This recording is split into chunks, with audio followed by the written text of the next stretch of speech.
तो उसकी रुक जाती है, तो तब ऐसे केस में हम बोलते हैं कि हमारी मेरिस्टेमेटिक टिश्यू अब कन्वर्ट हो गई किसमें, परमानेंट टिश्यू में।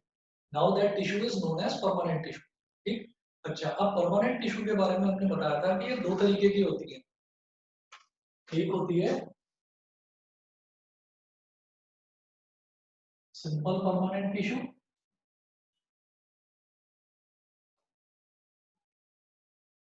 सिंपल परमानेंट टिश्यू होती है एक तो, और एक होती है कॉम्प्लेक्स परमानेंट टिश्यू।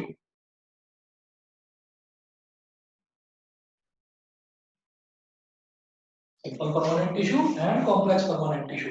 अब इसमें क्या करेंगे, देखिएगा, simple permanent tissue theoretical portion है, थोड़ा सा मैं आपको समझाऊंगा, समझने की कोशिश करना, जिसको ना आए तो मुझसे प्लीज दोबारा पूछ लेना।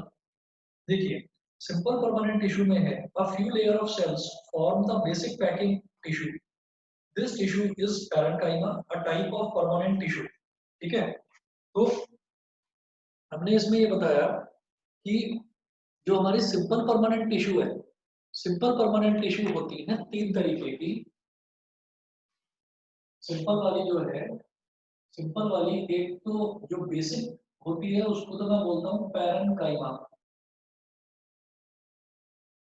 ठीक है। दूसरी को बोलते हैं कॉलेनकाइमा, COLLENCHYMA, कॉलेनकाइमा। और जो तीसरी होती है उसको बोलते हैं स्क्लेरेनकाइमा, SCLERENCHYMA, स्क्लेरेनकाइमा। अब इन तीनों के फंक्शंस देखते हैं।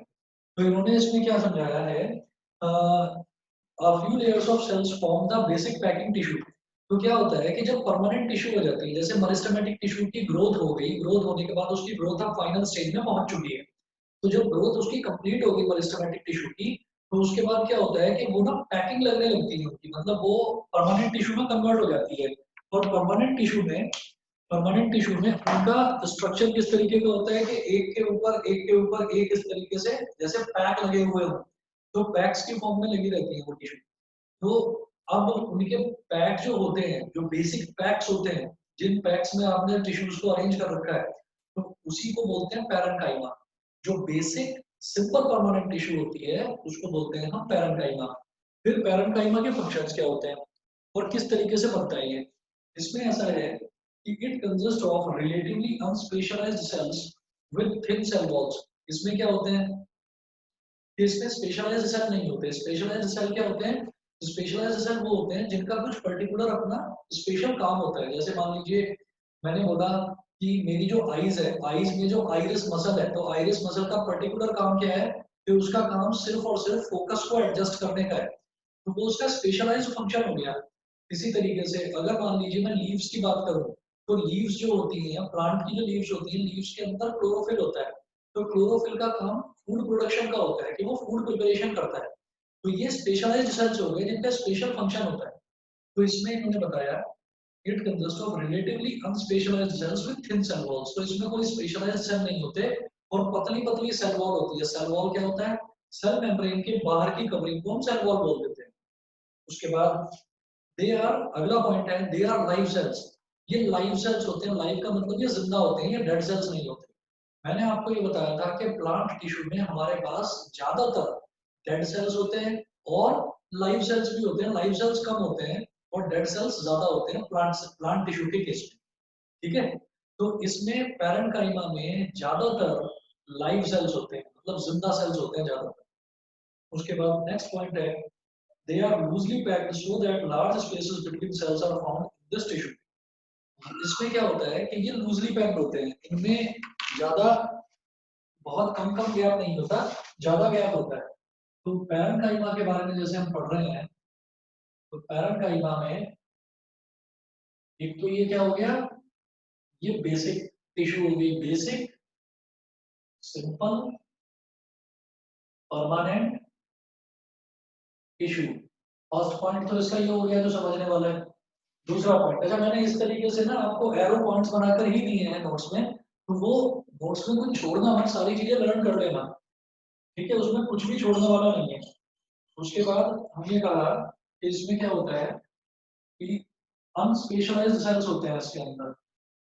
हर लाइन एक्सप्लेन नोट्स में कर रखी है। अनस्पेशलाइज्ड सेल्स का मतलब उन सेल्स का कोई पर्टिकुलर फंक्शन नहीं होता, अनस्पेशलाइज्ड होते हैं, मतलब वो कोई स्पेशलिस्ट नहीं होते वो सेल। अच्छा, उसके बाद अगला पॉइंट है कि दे आर लूजली पैक्ड। बल्कि एक पॉइंट और लिखिए, दे आर लाइव सेल्स। इसमें लाइव सेल्स होते हैं, पैरेंकाइमा के अंदर लाइव सेल्स होते हैं। फिर अगला है दे आर लूजली पैक्ड। जब ये लूजली पैक्ड होते हैं तो उसके अंदर स्पेस ज्यादा होता है, inter cellular space is more, intracellular space उसके अंदर ज्यादा होता है। उसके बाद नेक्स्ट है द टिश्यू। इसमें है there are usually packs so that large spaces between cells are available. This tissue provides support to plants and also stores food. तो ये प्लांट को सपोर्ट देता है, मतलब प्लांट को खड़ा रहने में मदद करती है ये वाली टिश्यू, और फूड को स्टोर करने का काम करती है। It supports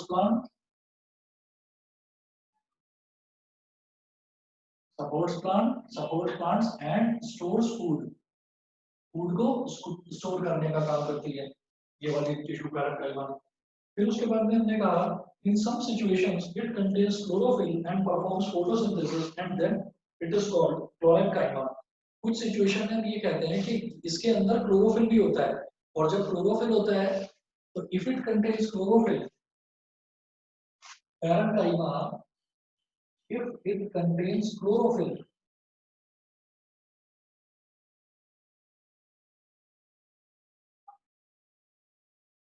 if it contains chlorophyll then it is called chlorenchyma, CHLORENCHYMA। तब इसी को पैरेंकाइमा को ही हम क्लोरेंकाइमा बोल देते हैं। अच्छा, उसके बाद नेक्स्ट अगला जो इसका पॉइंट है वो क्या है कि in aquatic plants large air cavities are present in parenchyma to give buoyancy to the plants to help them float. Such a parenchyma type is called aerenchyma। तो जो एक्वेटिक प्लांट्स होते हैं, एक्वेटिक प्लांट्स मतलब जो समुद्र के अंदर या नदी के अंदर जो प्लांट्स होते हैं, उस केस में क्या होता है कि पैरेंकाइमा को ही हम एरेंकाइमा बोल देते हैं एक्वेटिक प्लांट्स के केस में। In case of aquatic plants it is called aerenchyma। Aquatic plants के केस में हम इसको एरेंकाइमा बोल देते हैं। ठीक है बेटा। The parenchyma of stems and roots also store nutrients and water। तो जो पैरेंकाइमा स्टेम्स में और रूट्स में मिलती है, स्टेम्स एंड रूट्स में जो पैरेंकाइमा मिलती है वो क्या करती है, न्यूट्रिएंट्स एंड वाटर स्टोरेज। तो न्यूट्रिएंट्स और वाटर स्टोरेज का काम भी वही पैरेंकाइमा करती है जो स्टेम्स में और रूट्स में मिलती है, न्यूट्रिएंट्स एंड वाटर स्टोरेज। ठीक है बेटा। तो ये सारे के सारे फंक्शंस हो गए पैरेंकाइमा के। ठीक, सबसे पहला क्या है कि वो बेसिक सिंपल परमानेंट टिश्यू है। उसके बाद अनस्पेशलाइज्ड सेल्स होते हैं उसके अंदर, वो कोई पर्टिकुलर फंक्शन परफॉर्म नहीं करते। तीसरा कि उसमें डेड सेल्स, ये जो पैरेंकाइमा टिश्यू जो है ये डेड सेल्स से मिलकर नहीं बनती, ये लाइव सेल्स से मिलकर बनती है। चौथा पॉइंट कि इसके जो अंदर सेल्स होते हैं दे आर लूजली पैक्ड। जब वो लूजली पैक्ड होते हैं तो there is a large intermolecular space in parenchyma tissue. उसके बाद it supports plants and stores food. ये प्लांट को सपोर्ट करता है पैरेंकाइमा खड़े रहने में, है ना, और ये स्टोर भी करता है फूड, फूड की स्टोरेज भी यही टिश्यू करता है। In case of aquatic plants it is called parenchyma. Aquatic plants के केस में जो पैरेंकाइमा टिश्यू है, पैरेंकाइमा टिश्यू उनको बॉयंसी, जो प्लांट्स हैं उनको बॉयंसी प्रोवाइड करता है, यानी कि उनको हेल्प करता है फ्लोट करने में। तो उस केस में पैरेंकाइमा को ही हम एरेंकाइमा बोलते हैं। अच्छा, अगर पैरेंकाइमा टिश्यू कंटेन्स क्लोरोफिल, अगर पैरेंकाइमा टिश्यू के अंदर क्लोरोफिल मौजूद होता है तो उस केस में पैरेंकाइमा को ही हम क्लोरेंकाइमा बोल देते हैं। फिर अगला है स्टेम्स एंड रूट्स। कि स्टेम्स और रूट्स के अंदर जो पैरेंकाइमा टिश्यू होती है वो न्यूट्रिएंट और वाटर भी स्टोर करती है। बताइए बेटा, पैरेंकाइमा टिश्यू सभी को क्लियर है? Yes sir. ठीक है। तो simple permanent tissue are of three types, first parenchyma, second collenchyma and third is sclerenchyma. अब पढ़ेंगे बेटा कोलेनकाइमा कि कोलेनकाइमा का क्या स्ट्रक्चर है, क्या उसका फंक्शन है।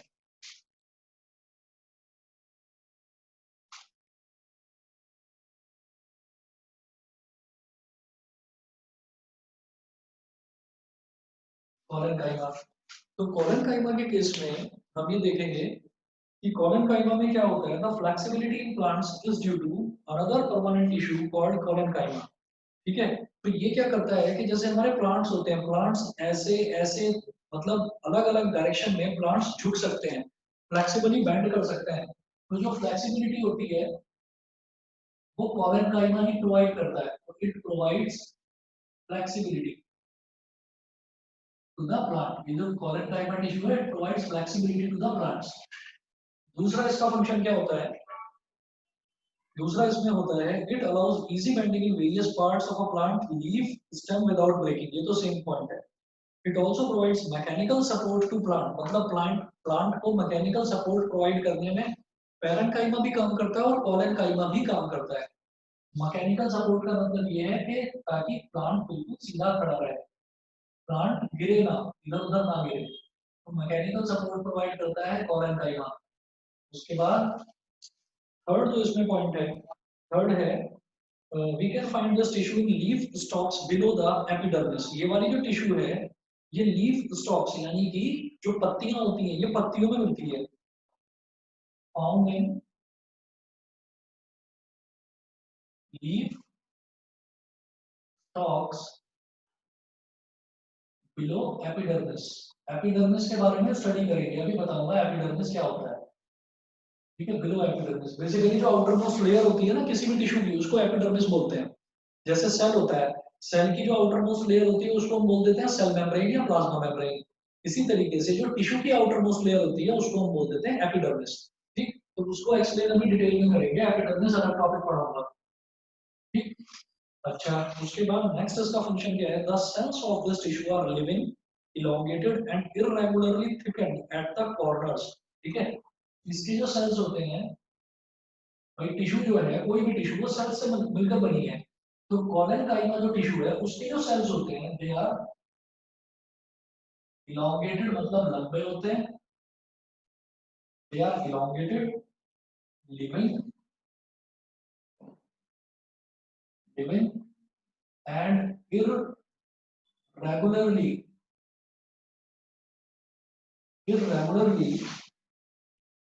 thick at the corners।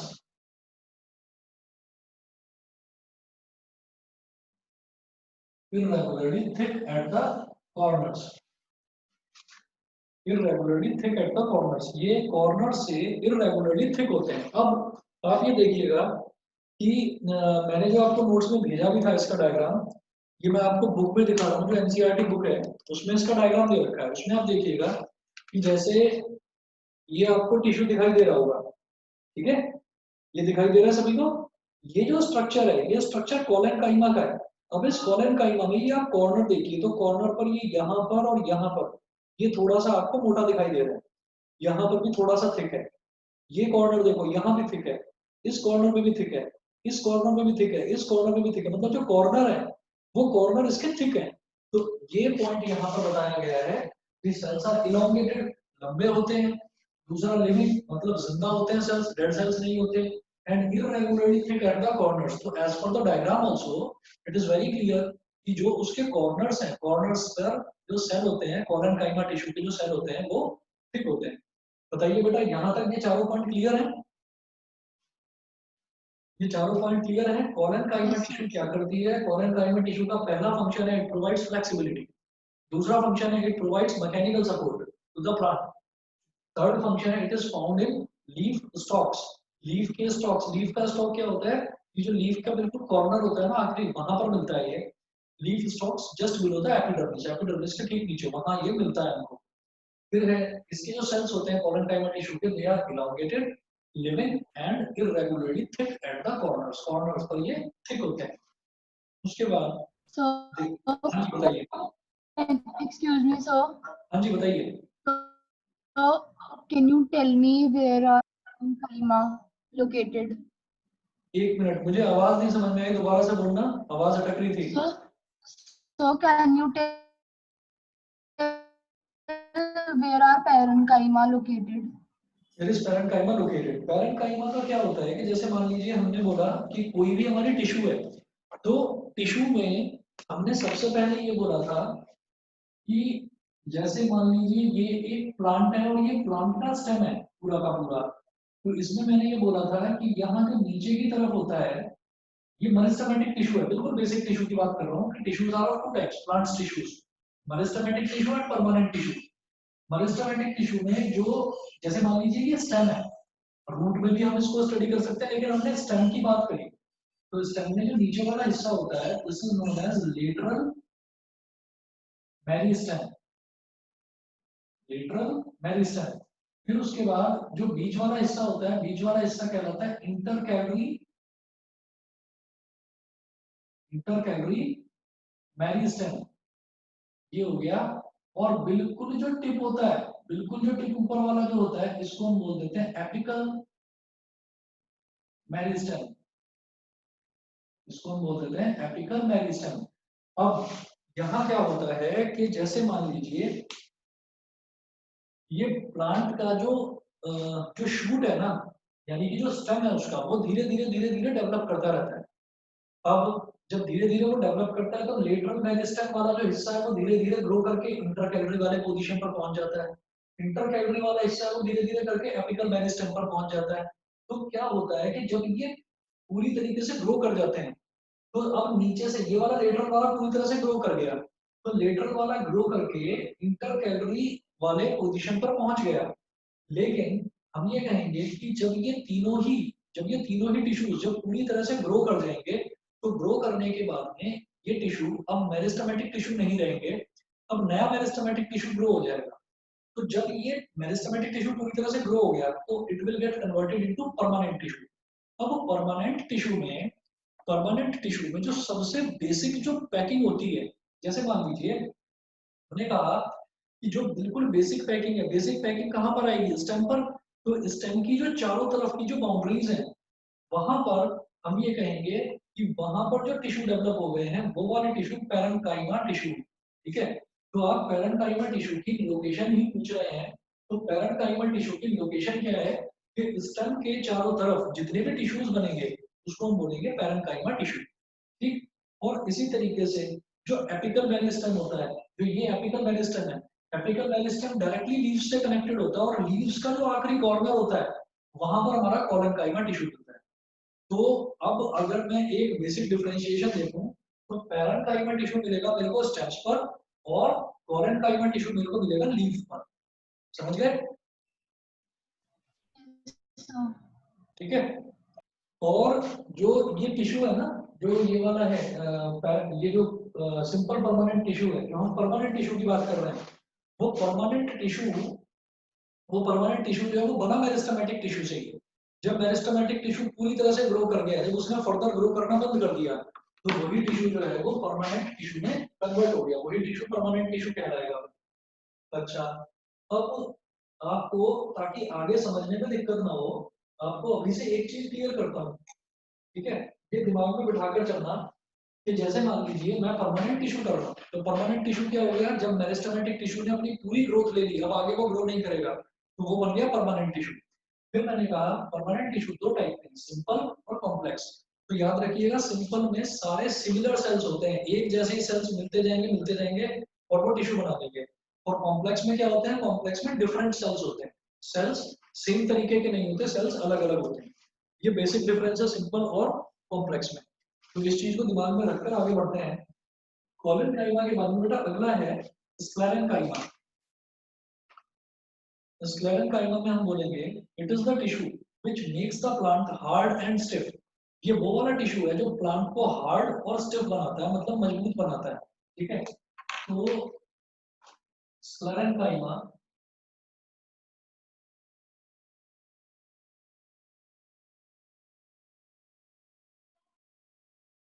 makes the plant hard and stiff, hard and stiff. उसके बाद सेकंड है कि we have seen the husk of a coconut, it is made of sclerenchymatous tissue. जो हस्क होता है कोकोनट का, जो छिलका होता है कोकोनट का, जो ऊपर कवरिंग होता है, वो आपने देखा होगा बहुत ज्यादा हार्ड होता है, ठीक है, उसको आप खा नहीं सकते हो। तो वो जो हार्डनेस है, वो हार्डनेस किसकी वजह से बनी, वो हार्डनेस बनी स्क्लेरेंकाइमा टिश्यू की वजह से, ठीक है। तो इसी तरीके से हमने ये कहा कि ये इसका पहला फंक्शन है कि ये किसी भी प्लांट को हार्ड बनाता है और स्टिफ बनाता है। उसके बाद the cells of this tissue are dead. पहली चीज ये है कि इसके जो सेल्स होते हैं इस टिश्यू के, वो इसके सेल्स डेड होते हैं। मैंने बोला था कि इसके जो सेल्स हैं वो भी लाइव होते हैं और इसके जो सेल्स हैं वो भी लिविंग होते हैं। दोनों सेल्स लाइव होते हैं लेकिन इसके सेल्स डेड होते हैं।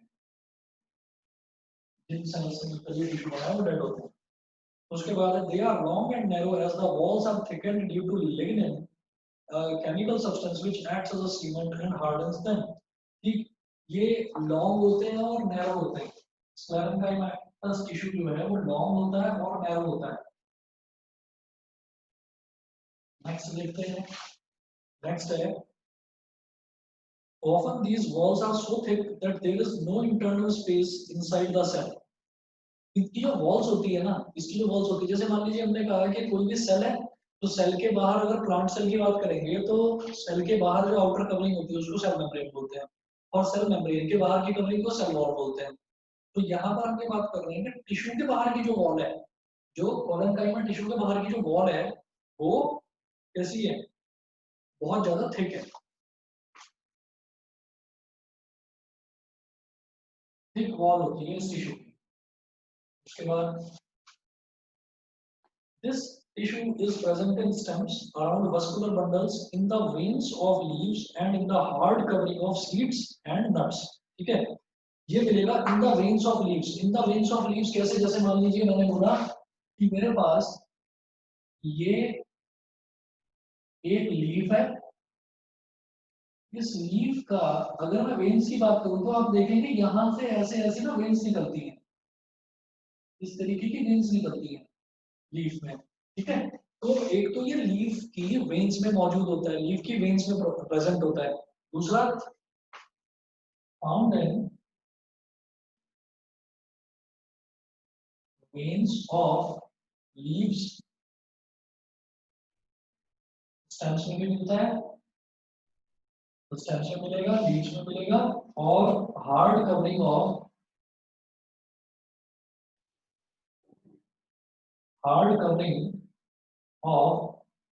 Seeds and nuts. नट्स में आप समझ गए होंगे, बादाम होता है तो बादाम देखिएगा, बादाम का भी जो कवरिंग होती है एक्सटर्नल बहुत हार्ड होती है आलमंड की। और जो हमारा अखरोट होता है, अखरोट के बाहर की भी जो कवरिंग होती है वो बहुत हार्ड होती है। ठीक है, बहुत ताकत लगानी पड़ती है तब जाकर वो टूटती है। तो वो जितनी भी चीजें जो हार्डनेस प्रोवाइड करने का काम है वो ये स्क्लेरेंकाइमा टिश्यू इसका काम होता है। It provides strength to the plant parts. ये प्लांट के जो पार्ट्स हैं उनको स्ट्रेंथ देता है, प्रोवाइड्स स्ट्रेंथ। बताइए इस स्क्लेरेंकाइमा सभी को क्लियर है? अक्षर यस सर। क्लियर है बेटा, बताइए। Yes sir. न्यासा, प्राजक्ता, आप दोनों बताइए। Yes, sir. Yes, sir. ठीक है, आदित्य, अनमोल, Yes, sir.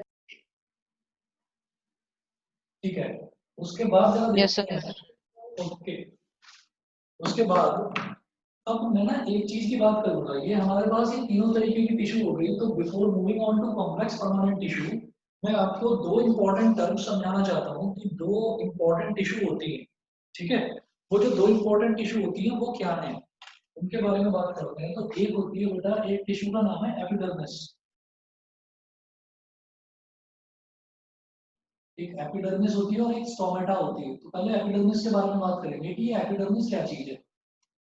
ठीक है, देखिएगा, the outermost layer of cells is called epidermis. ये वही चीज है कि जैसे मान लीजिए कोई भी हमारा सेल है, तो सेल्स की जो आउटर मोस्ट कवरिंग होगी उसको हम एपिडर्मिस बोल देंगे। अब मान लीजिए हम ये कहते हैं कि भाई आपकी आउटर मोस्ट कवरिंग कौन सी होगी, तो हम ये कहेंगे कि मैं क्योंकि प्लांट सेल की बात कर रहा हूँ तो प्लांट सेल की आउटर मोस्ट कवरिंग क्या हो जाती है, सेल वॉल। अगर एनिमल सेल की बात करेंगे तो उसकी आउटर मोस्ट कवरिंग होती है सेल मेम्ब्रेन। ठीक, तो यहाँ पर आउटर मोस्ट कवरिंग जो होती है वो एपिडर्मिस है। Outer most covering of cell is called epidermis.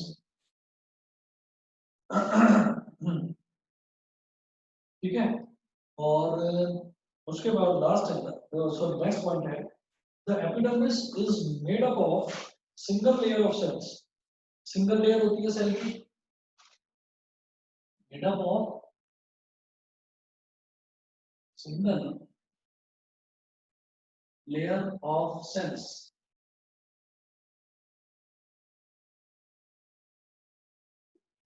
Made of single layer of cells. Next point जो है, next point है इसका कि in some plants living in very dry habitats, जो कुछ plants ऐसे होते हैं जो dry atmosphere में रहते हैं. Dry atmosphere का मतलब ये है कि वहां पर atmosphere में water content नहीं होता. ठीक है, जैसे कि desert plants हो गए, तो वहां पर हम बोलते हैं the epidermis may be thicker since protection against water loss is critical. Water loss जो है, वाटर लॉस को रोकना होता है कि एटमॉस्फेयर में इवेपोरेशन ना हो, ट्रांसपिरेशन ना हो, पानी ना निकले प्लांट में से. तो प्लांट में से पानी ना निकले, उसको रोकने के लिए जो हमको जो कवरिंग होती है वो एपिडर्मिस होती है. तो हम ये बोलेंगे कि in dry habitats it is thicker. Epidermis की बात कर रहे हैं, epidermis is thicker in dry habitats. Dry habitats मतलब जो सूखे एरिया होते हैं जहां पर ज्यादा पानी नहीं मिलता. बताइए, क्लियर है ये प्रोजेक्ट का? Yes, sir. दिव्यांशी क्लियर है? दिव्यांशी क्लियर है? Yes, sir. ओके, फिर नेक्स्ट देखते हैं हम. इसमें क्या है, the entire surface of a plant has this outer covering of epidermis. हम ये पूछते हैं कि एपिडर्मिस कहाँ कहाँ मिलेगा. तो एपिडर्मिस मिलेगा पूरे प्लांट में, मतलब चाहे वो स्टेम हो, चाहे वो लीफ हो, चाहे वो रूट हो. तो प्लांट के पूरी जो एक्सटर्नल कवरिंग होती है उसको हम एपिडर्मिस बोलते हैं. वहां पर एपिडर्मिस मिलता है. Found in entire outer covering. ठीक है, entire outer covering of plant. Plant की पूरी आउटर कवरिंग में मेरे को एपिडर्मिस मिलेगा. ठीक, आप लोग जो मैं आपको पढ़ा रहा हूँ ना, तो आप नोट्स देखिएगा, और नोट्स में मैंने पॉइंट वाइज ही लिख रखा है. पॉइंट वाइज ही लर्न करना. पॉइंट वाइज लर्न करने से आपको आसानी रहेगी, याद रहती है चीज जल्दी. अगर आप सोचोगे कि आप इसको पैराग्राफ की तरह याद करोगे तो प्रॉब्लम होगी. देखिए, याद तो करना पड़ेगा, बायो में लर्निंग है काफी. तो जो लर्निंग आपको करनी है पॉइंट बनाकर करिए, बहुत आराम से याद हो जाएगा. देखिएगा, फिर अगला है epidermal cells on the aerial parts of the plant often secrete a waxy. Aerial parts कौन से होते हैं प्लांट के? प्लांट के एरियल पार्ट्स वो होते हैं जो एटमॉस्फेयर में एयर में प्रेजेंट होते हैं. जैसे हमने ये कहा कि प्लांट के पार्ट्स में हमारा रूट भी आता है, ठीक है, शूट भी आता है, सारी लीव्स, फ्रूट्स, ये सब आते हैं. तो जो भी चीजें जो जिनको एयर का एक्सपोजर मिला हुआ है, जो हवा में है ना, तो उनको बोलते हैं एरियल पार्ट्स ऑफ प्लांट. तो ये हो गया epidermal cells on the aerial parts of the plant often secrete a waxy water resistant layer on their outer surface. तो वो क्या करते हैं, वो आउटर सरफेस पर एक water resistant waxy layer secret करते हैं. ठीक, तो वाटर रेसिस्टेंट का मतलब क्या होता है कि जो पानी, अगर मान लीजिए उसको पानी मिल रहा है ना कहीं से, तो वो पानी को अपने अंदर एब्जॉर्ब कर लेगा, रेसिस्ट कर देगा. तो it secrets a waxy layer which is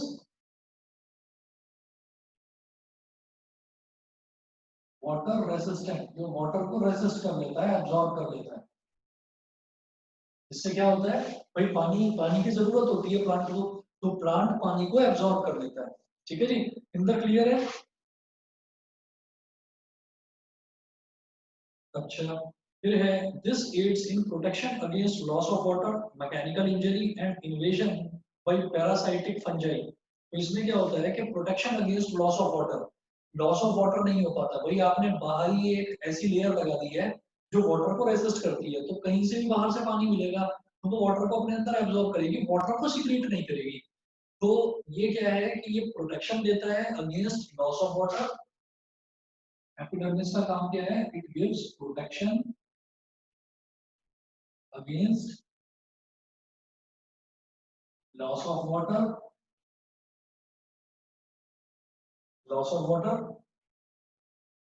और मैकेनिकल इंजरी। मतलब अगर कहीं पर कुछ हवा वगैरह चले और उससे प्लांट कहीं पर टूट जाए तो वो एक वैक्सी लेयर जो है, एक वैक्सी लिक्विड जो है वो सिक्रीट करके उसको रिपेयरिंग का भी काम करता है, मैकेनिकल इंजरी में भी सपोर्ट करता है एंड प्रोटेक्शन फ्रॉम फंजाई। अगर ड्राई सरफेस नहीं होगी तो किसी भी तरीके का फंगस नहीं लगेगा। भाई सरफेस जो है वो हल्की हल्की वैक्सी है, तो वहां पर एक वो प्रोटेक्टिव लेयर की तरह काम करती है कि किसी भी तरीके का फंगस भी उस पर नहीं लग पाएगा। अच्छा, उसके बाद हम ये बोलते हैं कि since it has a protective role to play, cells of epidermal tissue form a continuous layer without intracellular spaces। क्योंकि ये एक प्रोटेक्टिव लेयर की तरह काम करती है तो इसमें इंट्रासेलुलर स्पेसेस नहीं होते, नो इंट्रासेलुलर स्पेसेस। अगर इंट्रासेलुलर स्पेस होंगे तो फिर तो एटमॉस्फेयर से फंगस को या किसी और चीज को अंदर एंटर करने के लिए जगह मिल जाएगी। तो ये इससे मतलब कोई भी स्पेस नहीं छूटा होता, खाली के अंदर से कोई चीज आ जाए, बाहर से कोई चीज आ जाए, कोई पैरासाइटिक फंजाई आ जाए, वो इन्फेक्ट कर दे पूरे प्लांट को, तो ये पूरी एक कवरिंग लगी रहती है। ठीक है, तो नो इंट्रासेलुलर स्पेसेस, इसमें किसी तरीके का कोई इंट्रासेलुलर स्पेस नहीं होता। उसके बाद most epidermal cells are relatively flat, ज्यादातर फ्लैट होते हैं। Often their outer and side walls are thicker than the inner wall. ठीक, तो ये ज्यादातर क्या होते हैं? Mostly they are flat. अब जरा एक बार, क्योंकि एपिडर्मिस के फंक्शंस बहुत ज्यादा हैं, तो कहीं एक बार आप रिकॉल कर लीजिए सारे फंक्शंस दोबारा से। एपिडर्मिस सबसे पहले क्या काम होता है? ये outer most layer of the cell होता है, outer most covering of the cell. Second, it is made of single layer of cells, एक सिंगल लेयर होती है, उसी का बना हुआ होता है। Third, it is very thicker in the dry habitats, dry habitats में बहुत ज्यादा थिकर होता है to protect loss of water, ताकि लॉस ऑफ वाटर ना हो एटमॉस्फेयर में through transpiration and evaporation. Fourth, it is found in entire outer covering of plant, पूरे प्लांट की आउटर कवरिंग में एपिडर्मिस मेरे को मिलेगा। उसके बाद it secretes a waxy layer which is water resistant, ये एक वैक्सी लेयर सिक्रीट करता है जो कि वाटर रेसिस्टेंट होती है, मतलब पानी का लॉस नहीं होने देता वो। फिर ये है कि protection against loss of water, पानी का लॉस नहीं होने देता एपिडर्मिस, मैकेनिकल इंजरी नहीं होने देता प्लांट में, and it also protects the entire plant from fungi, ये भी काम एपिडर्मिस ही करता है। फिर क्या होता है कि उसमें किसी भी तरीके का कोई इंटरसेलुलर स्पेस नहीं होता एपिडर्मिस में। फिर है मोस्टली दे आर फ्लैट, ये फ्लैट होते हैं। उसके बाद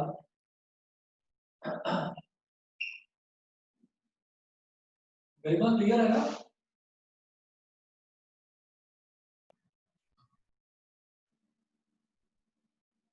न्यासा क्लियर है? Yes, sir. इंदर, आवाज आ रही है मेरी? Yes sir. ओके, मुझे बता देना जब लास्ट के 10 मिनट बचेंगे ना, जो तुम्हारा क्वेश्चन था वो करवा दूंगा मैं।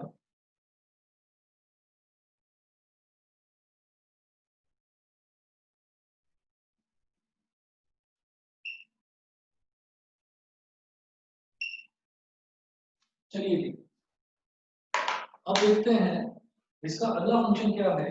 ये मोस्टली फ्लैट है, और इसके बाद है कि often their outer and side walls are thicker than the inner wall. बस लास्ट ही पॉइंट है कि इसकी जो आउटर वॉल होती है एपिडर्मिस की, it is thicker than inner wall. Outer wall is thicker than inner wall। ये हो गया, ये एपिडर्मिस के सारे फंक्शंस हो गए। फिर नेक्स्ट एक टिश्यू मेरे को पढ़नी है स्टोमेटा। इस टिश्यू की बात करते हैं, स्टोमेटा की। स्टोमेटा क्या है? we can observe small pores here and there in the epidermis of the leaf। जो लीफ होती है ना, हमने कहा कि एपिडर्मिस मेरे को कहाँ मिलेगा? प्लांट के सारे पार्ट्स में मिलेगा, सारी एक्सटर्नल कवरिंग में मेरे को एपिडर्मिस मिलेगा। तो जो एपिडर्मिस होती है, लीफ की जो एपिडर्मिस होती है, लीफ की जो एक्सटर्नल कवरिंग होती है, उसमें स्मॉल पोर्स मिलते हैं। तो small pores in the epidermis of leaf is called stomata. जो लीफ की एपिडर्मिस होती है उसमें छोटे छोटे पोर्स होते हैं, तो उन पोर्स को, जो स्मॉल छोटे छोटे जो पोर्स होते हैं उन्हीं को स्टोमेटा बोलते हैं. Stomata are enclosed by two kidney shaped cells called guard cells. आपको मैंने डायग्राम में दिखाया था कि स्टोमेटा जो है, स्टोमेटा में इस तरीके के दो सेल्स होते हैं, ठीक है, इस तरीके के दो सेल्स होते हैं और बीच में स्टोमेटा होता है. इनको क्या बोलते हैं? Guard cells.